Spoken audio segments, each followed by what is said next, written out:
São 7h20, jornalista Beto Almeida. Era grande a expectativa entre políticos que foram condenados por improbidade administrativa, o abuso do poder econômico e que estavam há 8 anos cumprindo essa penalidade e por conta de 1 ou 2 dias, se as eleições fossem realizadas no dia 4 de outubro, não estariam habilitados a concorrer às eleições de 2020.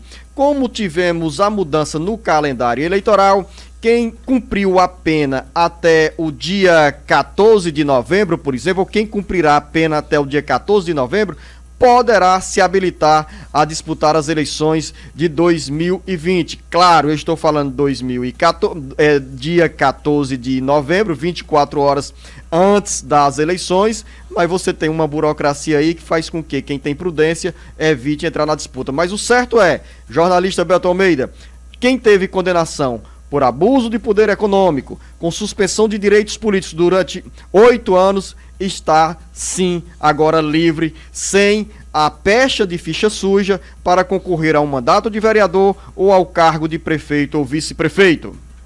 Beto Almeida, análise política com credibilidade e isenção. O autor dessa consulta ao TSE, foi aqui o cearense, o deputado federal Célio Studart. Ele fez essa consulta no comecinho de julho. E aí, o Célio ontem, nas redes sociais, comentando, por exemplo, que seria agora, com essa decisão da Justiça Eleitoral, de liberar, né, os candidatos que foram condenados com base na lei da ficha limpa em 2012, que isso era mais um ponto para essa corrupção na pandemia e tal. Mas olha, avaliando, tirando de lado aí esse caráter mais emocional, vamos dizer assim, olhando pelo lado frio da lei, não tinha como estender esse prazo de cumprimento, né, da restrição dos candidatos à disputa eleitoral mais do que já estabelecia a lei. Olha só, as eleições passadas de 2016, 2012, aliás, foram no dia 7 de outubro. A desse ano, Luciano, seria no dia 4 de outubro. Ou seja, os candidatos que, na realidade, estavam cumprindo essa restrição da lei da ficha limpa, eles realmente não iriam poder disputar as eleições se elas fossem ocorrer no dia 4 de outubro. Beleza? Entendimento fácil isso aí. No entanto, veio a pandemia. Com a pandemia, se esticou a questão do dia da eleição para novembro. Então, esses candidatos estão, pela lei, livres realmente de qualquer restrição, de qualquer impedimento para poder participar das eleições deste ano. Aí diz assim, olha, isso seria uma restrição da liberdade que eles têm, porque eles já cumpriram essa determinação. E aqui eu não estou fazendo a defesa absolutamente de ninguém particular. Eu não estou defendendo, por exemplo, que a pessoa que cometeu um ato de improbidade, de abuso de poder econômico nas eleições de 2012 e tem o direito de participar. Eu acho que se a eleição tivesse sido realmente 4 de outubro, eles estariam impedidos. No entanto, a eleição agora foi esticada para novembro. A decisão do Tribunal Regional, do Tribunal Superior Eleitoral, TSE, é considerada importante porque tira dúvidas e questionamentos sobre ou de determinados candidatos que estavam nessa situação, ou seja, enquadrados na lei da ficha limpa e queriam disputar as eleições porque já tinham cumprido essa condenação imposta pela Justiça. E aí, Beto Almeida, é bom lembrar que no caso desses candidatos de 2012, alguns, ou das eleições de 2012, a maioria é condenação por abuso do poder econômico no pleito de 2012. Cumprido esse prazo de 8 anos, como você bem expôs, entre 2012, a eleição que foi no dia 7 de outubro, e a eleição deste ano que seria no dia 4, aí sim, esses candidatos condenados a 8 anos estariam fora da disputa eleitoral. Eles não têm culpa ou não tiveram qualquer interferência para o adiamento das eleições, que passou o primeiro turno do dia 4 de outubro para o dia 15 de novembro. A decisão sobre o adiamento das eleições foi adotada após autoridades da área sanitária convencerem os ministros do TSE e os deputados federais e senadores sobre a importância de termos uma eleição sem aglomeração ou com menos movimento ou com um prazo mais elástico para que o Brasil superar-se em parte essa pandemia do coronavírus, que é justamente o que está acontecendo. Nós estamos no início de setembro e os registros apontam queda no número de infectados e também de óbitos. E a tendência é que nós tenhamos até o dia 15 de novembro ainda menos casos de coronavírus. Mas mesmo assim, há necessidade de precaução para as aglomerações serem evitadas. A Justiça Eleitoral, Luciano, ela tem que agir e principalmente agir rápido para tirar dúvidas num processo eleitoral que já está tumultuado por natureza. Então agiu correto. Nesse aspecto aí tem que ser realmente justo, legalista e determinado conforme diz a lei. Eles cumpriram os 8 anos de restrição, cumpriram. Então a eleição foi esticada, não tem nada a ver com os candidatos. Eles não contribuíram para esse aspecto. Então tá aí liberado. São 7 horas e 26 minutos. Essa decisão do Tribunal Superior Eleitoral, adotada na noite dessa terça-feira, jornalista Beto Almeida, cria a ansiedade sobre outra agenda. Quando sairá a lista do Tribunal de Contas da União, TCU, do Tribunal de Contas do Estado, TCE, de nomes de ex-gestores que tiveram contas desaprovadas e continuam inelegíveis? Essa pergunta, que é a minha para você, é também do nosso ouvinte internauta Armando Almeida. Ele diz assim: quando sai a lista dos fichas sujas? Essa pergunta aí do Armando, inclusive eu questionei isso na semana passada com o pessoal do TSE, se eles já haviam... Do TCE, Tribunal de Contas do Estado do Ceará. Mas você foi ao TSE? Eu fui ao TRE, desculpa, conversei com o pessoal Tribunal Regional Eleitoral. Tribunal Regional Eleitoral. E eu perguntando lá para eles se eles já tinham recebido sinalização de que a relação já havia sido encaminhada. E o TRE nos deu exatamente uma justificativa que é o seguinte: olha, o Tribunal de Contas do Estado, que é quem vai nos enviar essa lista, justificou o atraso, porque disse que, inclusive, por conta da pandemia, dos trabalhos que estavam sendo feitos em relação ao trabalho todo que é feito virtual e, principalmente, em relação à repescagem que eles chamam de nomes na composição dessa lista, aí justificou o atraso. Segundo o TRE, não há ainda um prazo definido pelo TCE para encaminhar essa relação. Mas ela está já atrasada, viu, Luciano? Já era para estar aí encaminhada à Justiça Eleitoral. Atrasada, Beto Almeida, mas com essa decisão do Tribunal Superior Eleitoral, muda o quadro, muda a lista de nomes. Concordo. Então, a partir de agora, naturalmente, a partir de hoje, o Tribunal de Contas do Estado do Ceará, vai ter que revisar. O Tribunal de Contas da União irão revisar a lista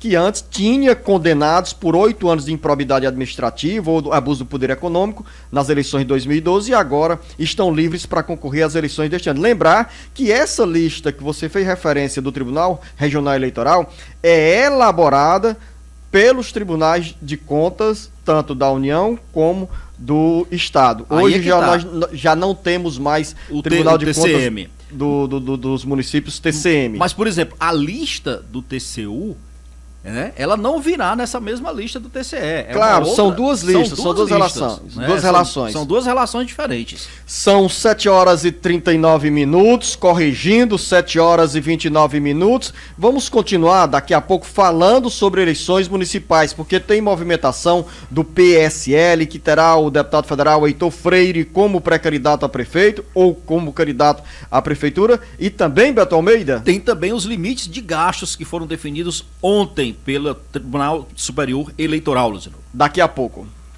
O Ceará inteiro ligado através da informação. Alerta Geral.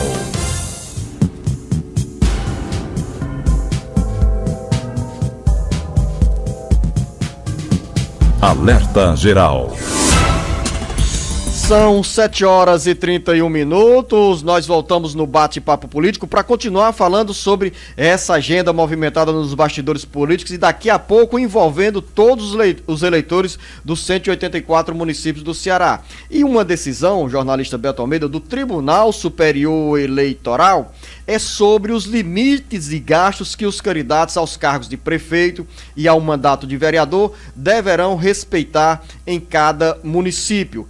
Por exemplo, vamos começar por Fortaleza, Beto Almeida, que tem o maior número de eleitores, é o maior colégio eleitoral do Ceará, e os candidatos, um candidato a prefeito vai poder gastar até quanto no primeiro turno das eleições em Fortaleza?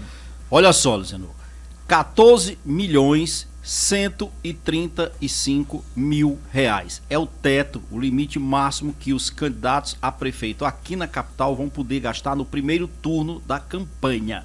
Por que esse teto, como é que ele é definido? Ele é definido com base nos valores de 2016, desculpa. E aí ele é atualizado pelo IPCA, que é o Índice de Preço ao Consumidor Amplo, que é fazendo a correção da inflação. Então, por isso que tem esse limite que foi atualizado pelo o Tribunal Superior Eleitoral. O que isso significa? Que os candidatos têm que se manter dentro desse teto estabelecido, sob pena de sofrer várias punições. Ou seja, nas eleições pela Prefeitura de Fortaleza, um candidato a prefeito poderá gastar até R$14.135.674, 13,9% a mais do gasto que foi realizado em 2016. Claro que este é o limite. A maioria dos candidatos não tem esse valor para gastar. Alguns têm até muito mais e terão que se enquadrar no que diz respeito à legislação, porque segundo a legislação eleitoral e a decisão do Tribunal Superior Eleitoral, jornalista Beto Almeida, quem desrespeitar os limites fixados para cada campanha pagará multa no valor equivalente a 100% da quantia que ultrapassar o teto fixado, sem prejuízo da apuração da prática de eventual abuso de poder econômico. É interessante como este assunto está relacionado ao último tema que nós abordamos aqui sobre abuso do poder econômico. Quem extrapolar os limites de gasto estabelecidos pela legislação eleitoral acaba incorrendo no crime de abuso de poder econômico e também, sendo condenado, perde os direitos políticos. E aí, quem for para o segundo turno aqui na capital, Luciano? Mas antes do segundo turno, Beto Almeida, você tem aí o cálculo e a projeção para os nossos ouvintes e internautas entenderem quanto pode gastar um candidato a vereador para garantir uma vaga na Câmara Municipal de Fortaleza. Pronto, na Câmara Municipal de Fortaleza, o candidato a vereador vai ficar com limite de gasto de R$524.000. Lembrando que isso varia de município para município, claro. E você tem, por exemplo, vamos lá para uma cidadezinha pequena, Beto Almeida, eu queria que a produção resgatasse aqui um exemplo de uma cidade pequena que é Grangeiro, que virou notícia nacional por conta do assassinato do prefeito no ano passado e que mais uma vez está também no conflito político das eleições municipais de 2020. Antes do Beto e a produção trazerem esses dados sobre os menores valores, pode ser de outro município, pode ser de Acarape, Abaiara, porque eu quero citar, Beto Almeida, o segundo maior colégio eleitoral do Ceará, que é a cidade de Caucaia, com mais de 210 mil eleitores e que terá eleição em dois turnos, poderá ter eleições em dois turnos. O candidato a prefeito tem como teto, como limite para gastos no primeiro turno, R$1.519.269. E o vereador, candidato a vereador em Caucaia, poderá gastar até R$93.000, R$93.994. Olha só, em Grangeiro, que você perguntou, por exemplo, nas eleições desse ano, o candidato a prefeito lá vai poder gastar, o teto máximo dele é de R$123.077. Já o vereador vai ter que gastar no máximo aí R$12.307. São 7h36, ainda falando sobre os gastos para a campanha de 2020. Tem muita curiosidade entre os eleitores de diferentes municípios do interior do Ceará.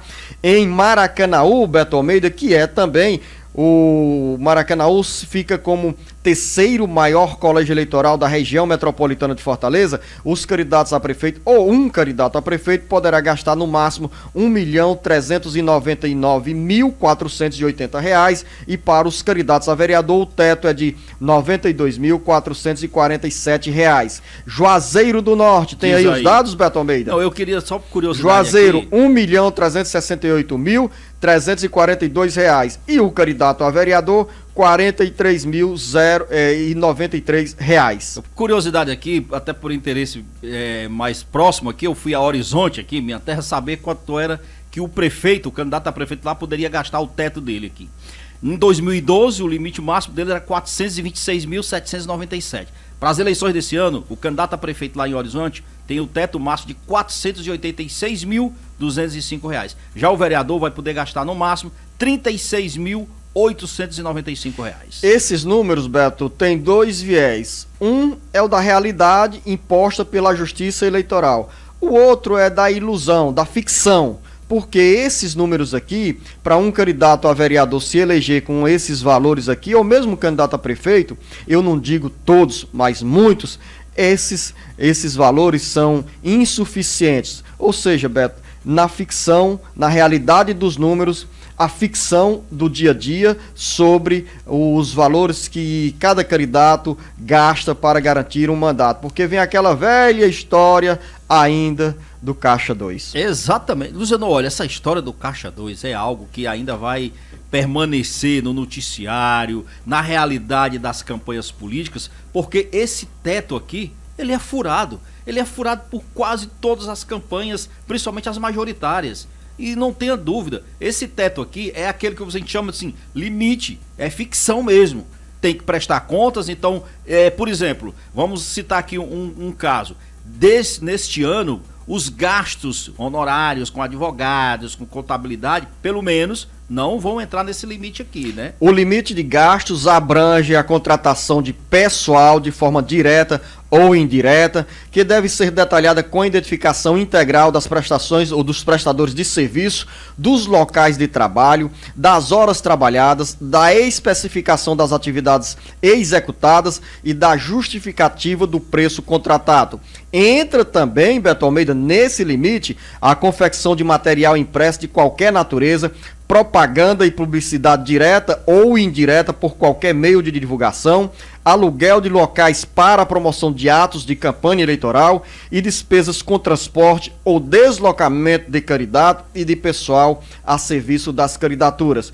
Os candidatos, os partidos precisam ter atenção redobrada, porque não dá para pegar o nome de Francisco Almeida e dizer: Francisco Almeida prestou serviço durante o mês de outubro, recebeu R$2.000. Aí vão perguntar, a Justiça Eleitoral vai perguntar onde Beto Almeida trabalhou, ou aquele trabalhador Francisco Almeida trabalhou, onde estava lotado, o que fez, como fez e para onde mandou o que fez. Tem que prestar contas, porque, por exemplo, mesmo no caso dos gastos com advogados e contabilidade não entrando nesse teto, significa dizer o quê? Que o candidato não está aí obrigado a prestar contas do que gastou com esse pessoal? Não. Mesmo não tendo a questão do limite do teto, mas é obrigatório incluir todos os gastos da campanha, incluindo os gastos pagos para advogados e contabilidade.